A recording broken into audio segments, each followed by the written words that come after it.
Hello, Facebook land. This is Siobhan for my monologue corner number 20. Wow, I've made 20 of these so far. I'm actually enjoying myself. It's kind of fun.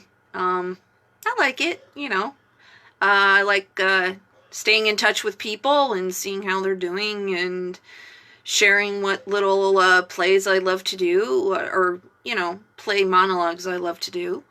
Let's see. I'm hanging in there. Doing okay. Job is going pretty good. I really do like it. So far so good. Hello, people. I do have people finally watching me. Yay. Hello. It's nice to be loved. My hair turned out nice. Yeah. I like to curl it. My hair is so flat. I can't stand it. So I have to put a little life in it. So, without further ado, today's readings will be one little page from one of my favorite John Steinbeck books. I am a big Steinbeck freak. Travels with Charlie. This is a very famous book. I'm sure a lot of my friends have read this book. John Steinbeck, I believe in, let's see. Yeah, it's, let's see. To hear the speech of the real America, to smell the grass and the trees, to see the colors and the light. These were John Steinbeck's goals as he set out, at the age of 58, to rediscover the country he had been writing about for so many years. With Charlie, his French poodle, Steinbeck drives the interstate and the country roads, dines with truckers, encounters bears at Yellowstone and old friends in San Francisco, and he reflects on the American character, racial hostility, on a peculiar form of American loneliness he finds almost everywhere, and on the unexpected kindness of strangers. That is also a very real part of our national identity. So, yeah. So when he was 58, he drove around in his big truck with his dog Charlie. I believe he had a little camper hauler behind him, and he went around and he wrote about it. So I'm going to read like one page from that because I don't want to read the whole book. And I went through one of my favorite books I have, The Best Women's Stage Monologues of 94. It may be old, but it's like red wine, just gets better with age. So, without further ado, hi Jen!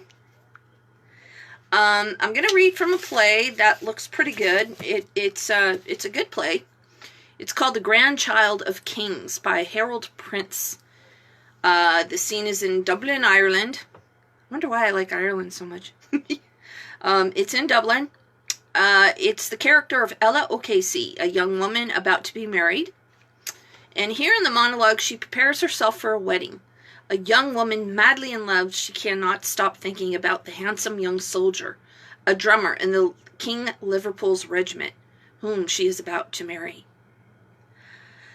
Everything would be stretching out in front of me it wasn't for the mind of my mother.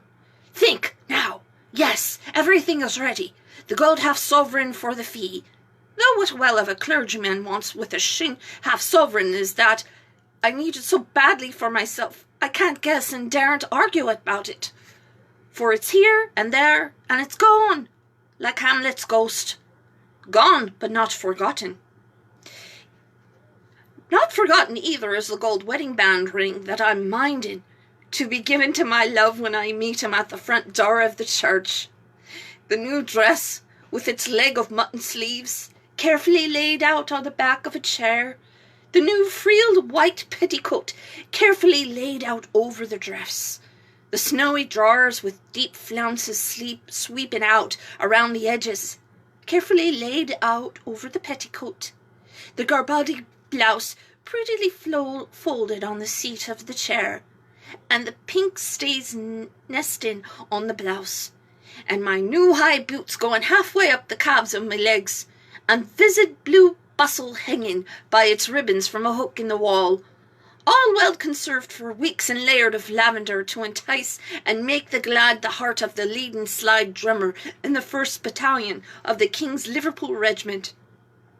Best shot in the regiment, and regimental hair cutter to the men. Yeah, that's kind of a run-on. I want to say it's like a big run-on sentence, but it's kind of cute. I think it has potential for a monologue for trying out for a show, for me at least. Okay, next one.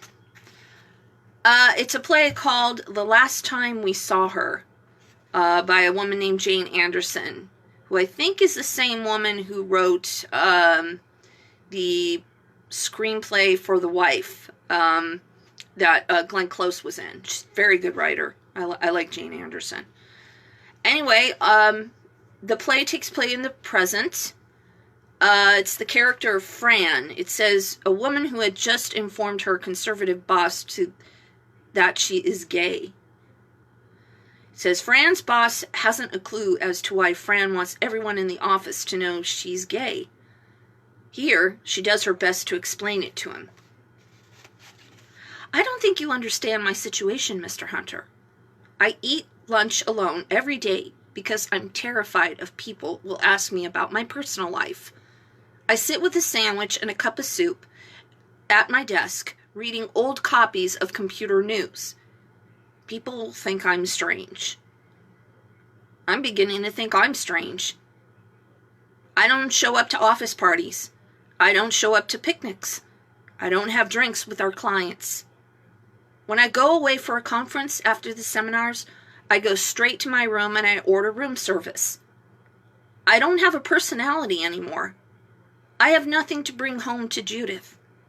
We eat dinner in silence. The only conversation is directed to the cat.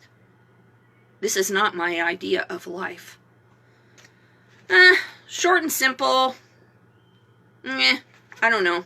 Maybe not the best monologue in the world. Anyway, yeah, short and sweet.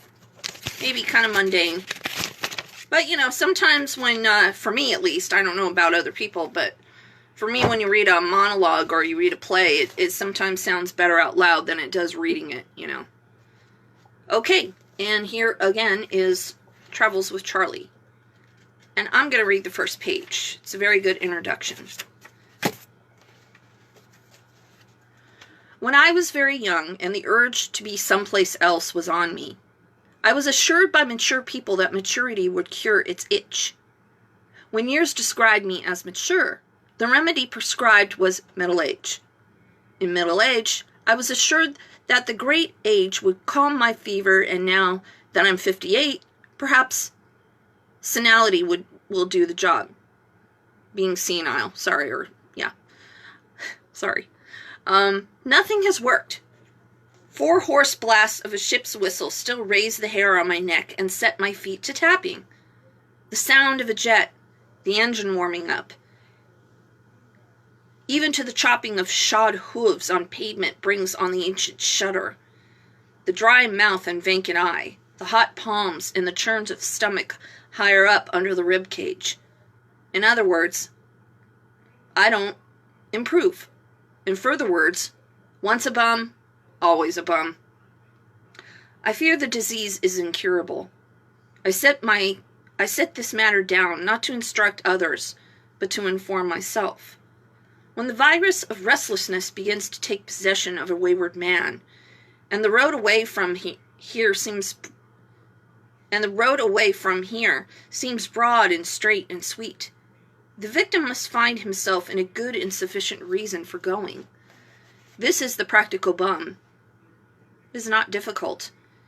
He has a built-in garden of reasons to choose from. Next, he must plan his trip in time and space, choose a direction and a destination. And at last, he must implement the journey. How to go, what to take, how long to stay. This part of the process is invariable and immortal. I set it down only now set newcomers to bundom. Like teenagers is new and hatch sin, will not think invented it.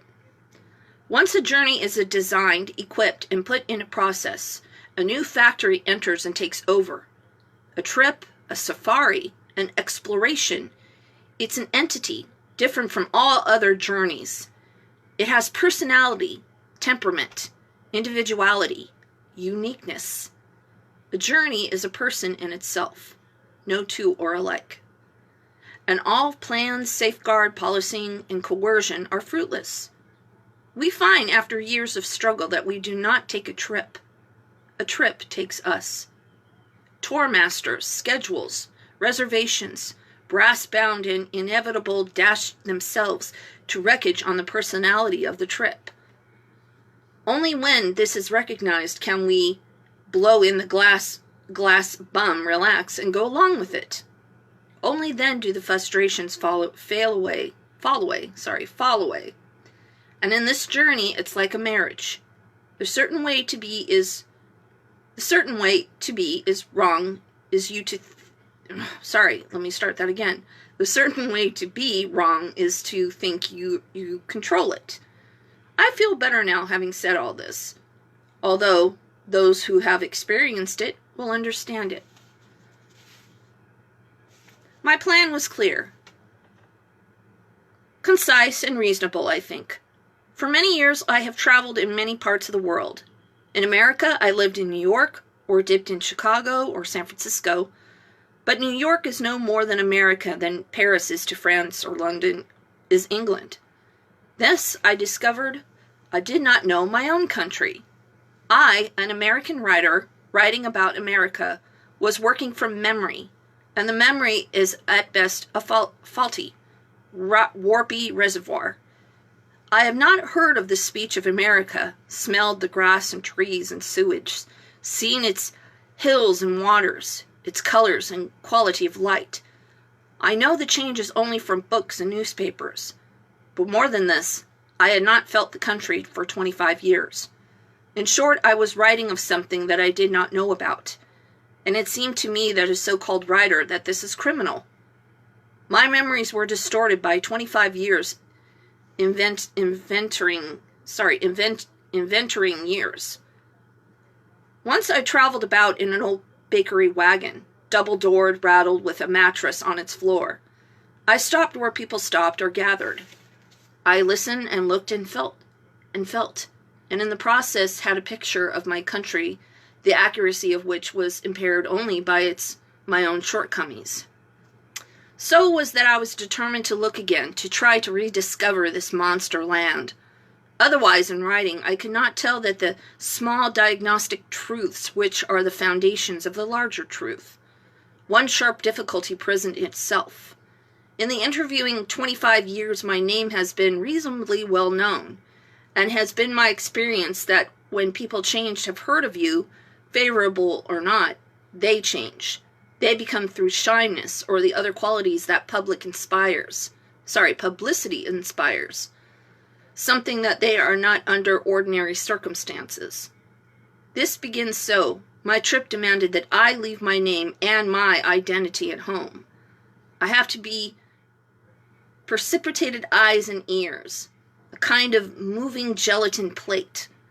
I could not sign hotel registers, meet people I knew, and interview others, or even ask searching questions. Furthermore, 2 or more people disturbed the ethological complex of an arena. I had to go alone, and I had to be self-contained, a kind of casual turtle carrying its house on its back. So, such a great book. I read a little bit more than I planned to, but great book if you ever want something to read. John Steinbeck, my favorite.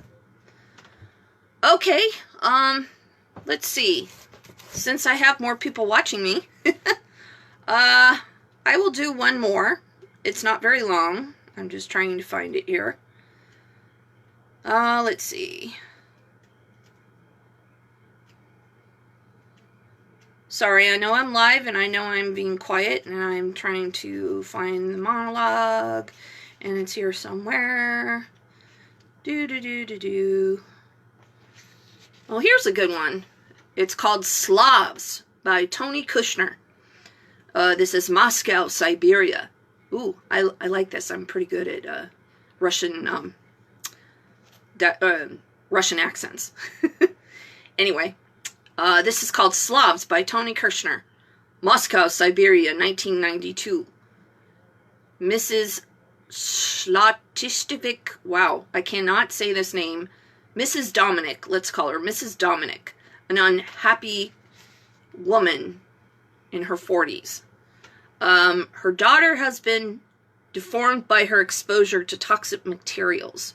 When she demands compensation for her plight from government officials, he sidesteps the issue to try to convert her to a new political movement. Here, the furious woman wastes no timing in telling him exactly what she thinks of him. Listen, you fucking ferret. I'm not a fucking Russian like you. I'm a Lithuanian, and I fucking hate Russians. That's why I'm here in Siberia, because fucking Stalin sent my grandma here 50 years ago. My grandpa, my great-uncles, my great-aunts died tunneling through the Urals or chain gangs. Their father and his brother were shot by Vinnals. Their children were shot by Germans. My sister starved to death, and my brother killed himself under fucking Brezhnev after 15 years in a psychiatric hospital. I've tried twice to do the same, and my daughter... Fuck this century. Fuck your leader. Fuck the state. Fuck all governments. Fuck the motherland. Fuck your mother. You and you. Okay, that wasn't so happy. Fuck. I'll have to find a comedic monologue, so. Anyway, thank you for watching. Nice to see some of my friends. Doing okay. Just trying to hang in there. You know, I have days where all of this gets to me, you know.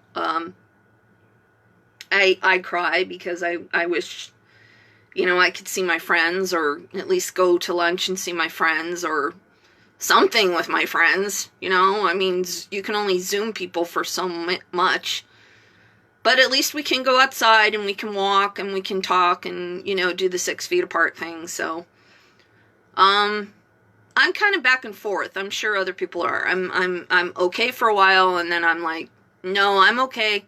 I'll just get up and I'll start moving, and I'll start trying to say, one day this will get better. I don't know how long. Probably not until next year, which sucks. But we're halfway through the year, which is cool. And hopefully with some of these positive changes, some good will come about all of it. So I'm trying to hang there as much as anyone else is. Let me know if you like what I read. Let me know if you want to hear me read anything. Let me know if anybody wants to get together on Zoom and read together, just to, you know, just to kind of keep us all happy. So, anyway, hope you're all well, and talk to you soon. Take care.